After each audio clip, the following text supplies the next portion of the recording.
The Nigerian naira has crossed the 200 per dollar mark, and some analysts say it could go as low as 280. But the Nigerian central bank governor maintains there is no cause for alarm and investors should stay calm. We look at if investors feel the same way. It is Friday, the 13th. Welcome to Global Business as we bring you up to speed with the latest developments on the business front. I am Penina Karibe in the Kenyan capital, Nairobi. Also coming up tonight, Somali Americans pile pressure on the U.S. government to reinstate remittance avenues to their native country, and Ghana's opposition to protest the country's failure to keep its lights on. Let's begin in Nigeria. The central bank chief says that there is no need to panic about a slide in the Nigerian naira after figures showed that the bank has been burning through more than $110 million a day in a vain attempt to defend it. The problem started with the weakening of oil prices, but this has since been escalated by the postponement of the elections. CCTV's Jin Kale looks at the prospects of the Nigerian currency over the short term. The naira has crashed through the key level of 200 to the dollar this week in a rout sparked by weak oil prices and escalating tension over the postponement of a presidential election in Africa's biggest economy. However, Central Bank of Nigeria Governor Godwin Emefiele says it is, and I quote, appropriately priced and that investors should stay calm. There is no need for anybody to panic. The Nigerian economy remains, in our view, very, very resilient. With gross domestic product growing at a rate of about 6.5%, yes, we do expect that unfortunately it may drop maybe to as low as the growth rate was about 5.5 to 6% in 2015, but this still ranks among some of the growth rates that we've seen, particularly either in emerging or frontier markets in the world today.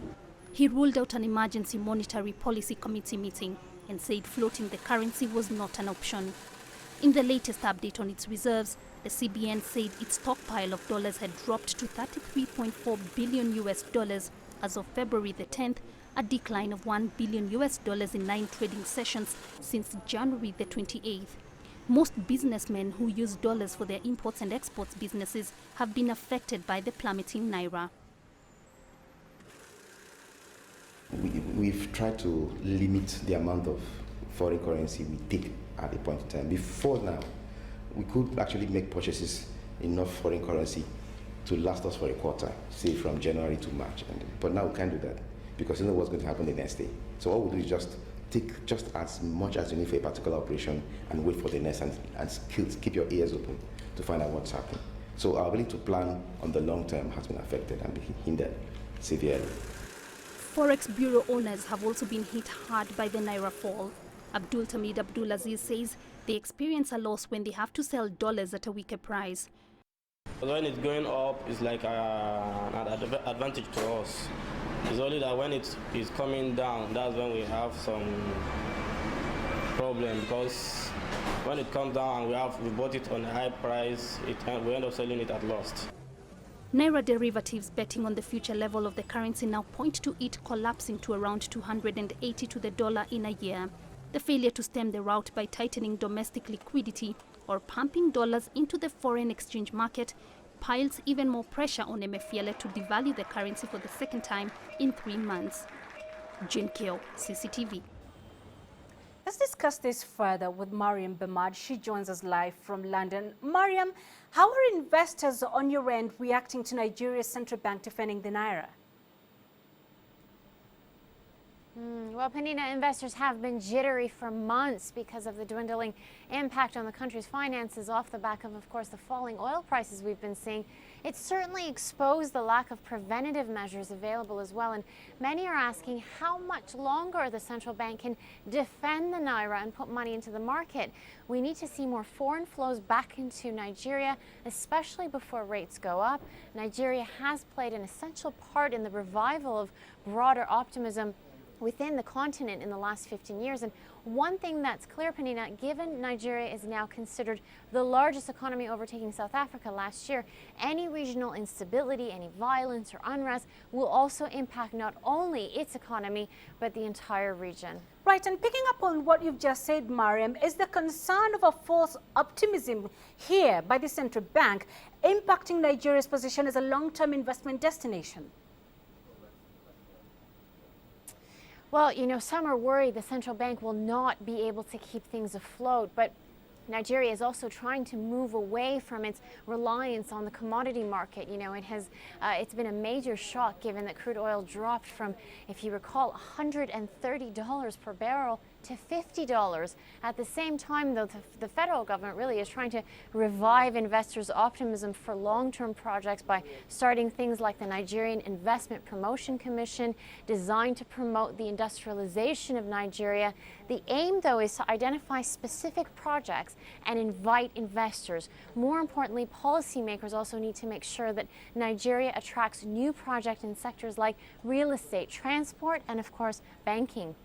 Mariam, it's a pretty grim picture for Nigeria right now, but are there any factors that can help stabilize the naira? Absolutely. I mean, you know, today's action by the central bank has gotten mixed reviews. Nigeria's central bank intervened in a special forex sale to essentially boost liquidity on the interbank market and strengthen the naira. The two large sales totaled a little over $40 million, but investors will also be watching the meeting in March and whether or not we see more policy action. You know, this is a tough time for the naira. That is a reality. It's shed more than a fifth of its value against the dollar since June, and that cannot be ignored when global crude prices halved to their current level, you know, around $50. And the country has really mainly dipped into its reserves to slow the currency's fall. Those reserves have fallen by more than a fifth in the past 6 months. The hope, though, is that with oil prices rebounding a bit, you know, this key export can also help revive some of that lost reserve and hopefully stabilize the naira once again. We'll be watching that keenly, Mariam. Thanks very much for joining us, Mariam live for us in London.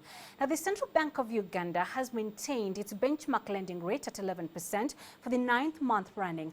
Bank of Uganda says the current monetary policy stance is meant to facilitate the country's economic growth, but also manage inflation. CCTV's Michael Baleke reports. Bank of Uganda Governor Tumsime Mtebile says they are holding still the benchmark lending rate, citing a gradual rise in core inflation over the next 12 months. However, the central bank forecasts that the falling food prices and global oil prices would soften inflationary pressures. Current low levels of inflation are largely driven by the decline in food prices in 2014 due to a good domestic harvest, lower global inflation, and the decline in crude oil prices. The Bank of Uganda decision to leave rates unchanged was widely expected by the markets, given this year's projected growth standing between 5 and 6% in the fiscal year ending June 2015. There were very little signs for Bank of Uganda to make any changes. As I've said, inflation has been coming down. We are at 1.3%. In terms of the effect to business, I think we've seen credit growth in the economy. We expect this to continue in the current environment. The central bank says this growth will also be supported by increased public spending. However, the bank argues that this growth outlook is subject to future risks. Key risks for the economy include a widening trade deficit, the possibility that investments in the oil sector will be delayed given the fall in global oil prices. According to the central bank, possible volatility in global financial markets and a rise in domestic demand beyond the present projections could also pose a challenge. The global strength of the dollar has also triggered a scramble, with some commercial banks taking advantage to build hard currency positions. This has resulted in a sharp depreciation of the Uganda shilling. But analysts say This may be good for the country. The Uganda shilling has lost 12% against the dollar year on year. We did see some reprieve, and we did see some good flows coming from the export side. These are the coffee, the fish exporters. We did see them getting a good export inflows and export proceeds from the depreciation of the currency. So it's a bit of a balance game. Market analysts say the depreciation has hit hard at importers, but argue that this will improve competitiveness locally and automatically stabilize the exchange rate. Michael Baleke, CCTV, Kampala. Ghana's main opposition party is calling for nationwide protests next week over the country's ongoing energy crisis. The NPP party says the government isn't doing enough to end the power cuts which have plagued Ghana for months. A government-imposed load-shedding timetable means that many people are left without power for more than 24 hours at a time. As Katerina Vitozzi found out, that's making life tough for businesses. Another day with the power taken out of his hands. Robert Kustego runs this internet cafe in central Accra. But months of erratic electricity supply means he doesn't know when he can open for customers. His small yet thriving business is now struggling. Last year, I was making 120 Ghana cedis. That was my turnover. But at the moment, right now, that the light situation has gotten out of hands, I'm making half of that. That's around 55 Ghana cedis to 60 Ghana cedis. That's working for the 8 hours. I'm not able to handle things, even in terms of pay my utilities and all that. So I have to take one worker out of the place just to keep one to see whether I can manage things up. Robert doesn't have a backup power generator. But even if he did, his internet supply is irregular now as well because his provider has its own struggles with the power issue. He says the government isn't doing enough to help keep businesses on their feet. Yes, I'm very scared because they keep promising us. But as I'm talking to you right now, it's gotten out of their hands. They don't, daily when you listen to the media, they keep promising us this. As right now, they are saying that daily they will share mega what for us. We just don't know what's happening now. Yes. The government says that for now there simply isn't the capacity for everyone to have access to electricity all the time, but that they are working on short-term and long-term solutions to the problem. But the main opposition parties say that isn't happening quickly enough and that businesses like Roberts are struggling as a result. The NPP has called on all affected people to come out to the streets and protest next week to voice their opinion about this continued lights off. But some businesses and homeowners have already decided to take matters into their own hands. There's been a spike in demand for solar power systems. It's been a technology that until now has been largely bypassed by consumers. There's a myth, or even without inquiry, people feel it's too expensive to get into, but with the current energy crisis, they're making more inquiries and they're finding out people are more ready to invest in a generator than they would in a solar system. But now they're forced to to look in the long term and sort of make payback analysis, and then they realize that the solar system is the better option. Producers have put their faith in solar's longevity. French energy giant Total has agreed to invest $80 million in Ghanaian solar energy farms over the next 2 years. Katerina Vitozzi, CCTV, Accra. Let's turn to the markets now. And we've been talking about Nigeria for quite a bit. Today, its main index fell 8.8% to a more than 2-year low on concerns over political stability and the central bank's ability to manage a currency hammered by weak oil prices. It was a 7th consecutive losing streak for the index. It has shed 19% since the start of this year after falling 16% in 2014.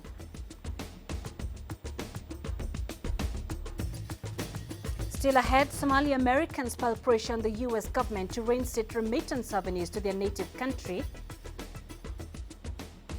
And Kenya flower farmers seek to recover last year's losses as the world readies to celebrate St. Valentine's Day.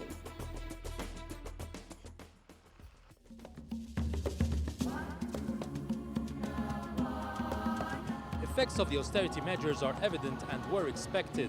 Egyptians, however, seem to be patient about it. But El-Sisi told government he wants to control the prices promptly before people's patience runs out.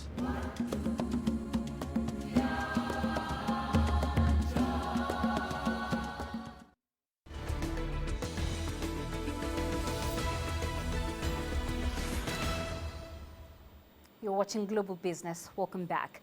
Somali Americans say the U.S. government is failing to grasp the urgency of an impending humanitarian and security crisis resulting from a shutdown of international money transfers. Somali Americans send over $200 million a year to relatives in one of the poorest countries in the world. In Somalia, an estimated 700,000 people wouldn't know where the next meal is coming from. Daniel Renches reports from Washington. Last Friday, the majority of Somali money transfer organizations in the United States, including this branch of the Habsil in Falls Church, Virginia, had to completely shut down. Well, they are so sad. Most of the people, when they find out that they cannot send money to their loved ones, they're really devastated. The business normally operates like this. Somali Americans hand over some cash. The business contacts a branch in Somalia known over there as a hawala, where relatives are contacted and given the cash. Food, medicine, school fees, shelter, the basic needs that any human being, the basic of the basic that a human being needs to survive. But the main remaining US bank willing to make the necessary international wire transfers, Merchants Bank of California, has been forced to stop doing so by US government regulators who say the bank's not been complying with rules designed to identify money laundering and terrorism financing.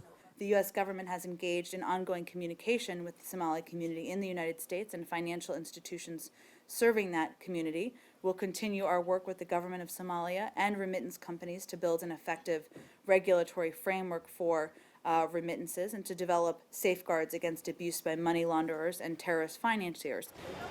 Somali Americans fear that without urgent action, the shutdown will force some of the transfers underground and empower militant groups in Somalia. If the families don't have money and they're desperate, the youth most likely will be inclined to follow extremism.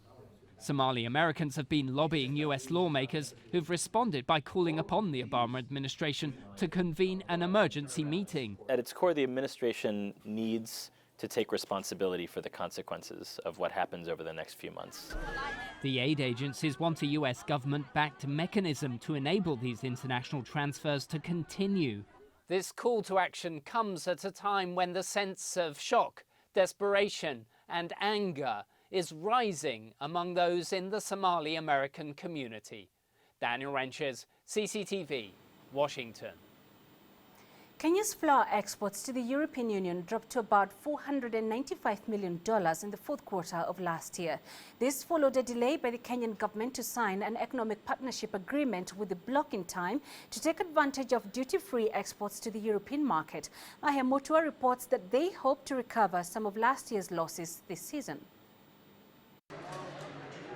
February is usually the busiest period for flower farms, as they rush off to meet demand for flowers during Valentine's Day. The first quarter of this year is particularly crucial because they sold less flowers to their biggest market, the European Union, in the last quarter of 2014. Flowers to the 28 periphery countries attracted about $11 million in taxes following the lapse of the Economic Partnership Agreement in October between the East Africa Community nations and the EU. The local growers knew at the time that they were going to have to pay an additional tariff, the GSP tariff as opposed to duty-free, quota-free, and they have taken that loss. The growers couldn't just throw their hands up and say, well, we can't pay the taxes, you've got to find some way of doing it. But we have been given some assurances by government that they will provide some comfort against that total cost, which I think for the horticulture industry was about, for that 3 months, was about €9 million. So it's not a small amount of money. The new agreement was signed on December the 25th last year, and Kenya's exports are once again exempted from duties by the EU. And the Kenya Flour Council is in talks with the government about having the taxes and levies paid refunded. The EU ambassador to Kenya has urged the Kenyan government to sign the economic partnership agreements with the EU in time so as to benefit fully from duty-free exports to the European market. After initiating follows signing, that should happen by June, July, and then ratification at the latest by the 1st of October 2016. Kenya flour companies are also required to comply with quality standards that include low pesticide in the flours. We've cut our pesticides by about 90% in the last 10 years using IPM, which is integrated pest management. We've got a company here called Dudutech, which is affiliated to Finley's, and with that company we are learning how to actually use insects to kill other insects or to keep the populations down. We're also using biocontrols within the soil to be able to clean the soil or the hydroponic media to make sure that we're growing the perfect rows. Measures that have been put in place, so there is a responsive reaction to resolving these issues. But it's a fact of life. You have to deal with the conditions of the market that you're putting products into. East Africa's biggest nation supplies about a third of the cut flours sold in the European Union, and its share of the global market is more than 30%. Germany is the largest buyer of Kenyan flours, together with France, Switzerland, the Netherlands and Norway. The industry employs over 500,000 people both directly and indirectly and supports over 2 million households. Mahe Mutwa, CCTV. Another person hoping to reap big this Valentine's weekend is Maya Kochevas. She's the vendor manager for online delivery business Hello Food. She joins me now in studio. Maya, thanks very much for joining us. So compared to other holidays, how does Valentine's rank for your business here in Nairobi? It's pretty busy. Our vendors have been, they've put in a real effort this year to make it very special, and so have we, of course. And for us, it's a wonderful opportunity to showcase some of the restaurants we work with and make it a really special experience for our customers. Ipsos Farm did a survey and found that 64% of Kenyans who wouldn't do something on Valentine's Day attribute that to a lack of resources, yet businesses such as yours rely on growing disposable income. So in your opinion, do you feel that the country's economy supports businesses such as yours? Well, when Hello Food was launched in Kenya, it was done in the belief that the market would be responsive to this, and we've been proven right. The demand for convenient services like ours is only growing, and things are doing well. So what's the hottest item this Valentine's Day, and what do you attribute that to? Actually, pizza is always doing well, but surprising, isn't it? Because you'd think pizza is the go-to food when you don't feel like cooking, you know? Yeah. But with the Valentine's week going on, we've noticed a real increase in demand for our wonderful hampers. A couple of our vendors have prepared special packages, such as cookies with flowers, and you can get those delivered. So it's not just a pizza? Oh no, definitely not. We've got a lot more. All right, so tell us about online business here in Kenya, because a few years back, it wasn't as popular as it is now. So what has changed? I think people increasingly trust online businesses, and it's something that I can see both from the customers and the restaurant side. The trust is there and people are using it. Right. But how is it? Because I know one of the biggest concerns for most was how it's packaged online is not how it's delivered, the quality of the product. Well, it is. That's my job. I'm there to make sure that you get exactly the same quality as in the restaurant as you would at home. Right. So you have, of course, your elsewhere, your presence is elsewhere, not just here in Kenya. So which is your busiest country? Unsurprisingly, it's Nigeria. But actually in East Africa, Kenya is leading the game, and we're doing really well. We'll be catching up with Nigeria soon. Right. Are you concerned by developments in Nigeria right now, the weakening naira, the crashing market? Is that a concern for your business there? Not so much, I'd say, yeah. You're hopeful things will turn around? Yes, people always eat. Right, so finally, as we wrap up, what will you be doing on Valentine's Day? I think, well, personally, Valentine's Day is a really wonderful opportunity to spend some quality time with the person you love. And I'll be doing that at home, ordering some food and just relaxing. Well, happy Valentine's to you, Maya. Thank you Very much for joining us tonight. Maya Kochava, she's the vendor manager for online delivery business Hello Food here in Kenya. All right, so let's head to Cameroon now. There's no need to feel too guilty about indulging in chocolates this Valentine's Day. As Voldy Carolso reports, in Cameroon, the increasing demand for cocoa is helping to improve the fortunes of young people. The insatiable demand for chocolate, especially at this time of the year, is not only winning hearts on Valentine's Day, it's also helping young people in Cameroon. The booming cocoa industry is luring many of them back to the countryside to their family farms. And while exact figures are not available over the last 5 years, Cameroon's Interprofessional Council for Cocoa and Coffee noticed the trend, and it decided to start supporting young people who are choosing farming. Therese Mbia and her partner Eric Abanda are now successful cocoa farmers. Mbia dedicates herself full-time to agriculture, but Eric still has a part-time job and helps out when he can in the fields. Today they are going to clear a piece of land where Mbia wants to start her second farm. We are just two, my husband and I. It is difficult to find workers. For example, it is now the clearing time. We have to find someone to do it.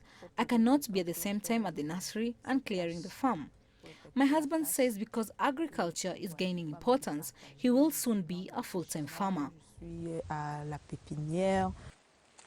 Cocoa takes 2 years to mature after planting before the first harvest, leaving new farmers in a financial shortfall. And that's where CICC training programs can help new farmers. At one CICC center in Chasad, young farmers are attending an educational program called New Generation. The training lasts for a year and is free. They benefit from financial support. They submit a project at the end of their training. After submitting their project, we give them a subsidy. The program grants subsidies to the young people.